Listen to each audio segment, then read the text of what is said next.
Magandang umaga sa ating lahat. Narito ang ating weather update. Easterlies pa rin ang nakakaapekto sa ating bansa, kaya makakaasa pa rin tayo na mainit at maalinsangan na panahon, lalong-lalo na sa tanghali at sa hapon. Inyong mapapansin ang mga kaulapan sa may bandang Sulusi. Yan pa ay dulot ng easterlies.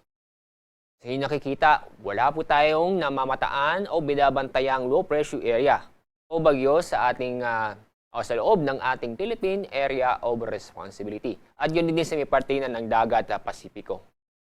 At sa ating lagay na panahon ngayong araw, bukod sa mainit at malinsangan na panahon, inaasahan pa rin natin ang mga biglaang buhos ng ulan o isolated na mga pag-ulan sa malaking bahagi ng ating bansa. Maliban sa Palawan, Zamboanga Peninsula, Basilan, Sulu at Tawi-Tawi, dahil makakaranas ng kalat-kalat na pag-ulan at may kasamang thunderstorm. Ngayong araw, inaasahan natin na ating heat index sa Metro Manila ay 40 hanggang 42 degrees Celsius. Samantala, 44 degrees Celsius naman sa Sangli Point sa Cavite City. Ganoon din sa Birac, Catanduanes, San Ildefonso, Bulacan. 43 degrees Celsius naman sa Dagupan City, at ganoon din sa Ambulong, sa Batangas, Cuyo, Palawan, Masbate City. 42 degrees Celsius naman sa Tuguegarao City sa Cagayan, UP Point sa Subic Bay sa Olongapo City.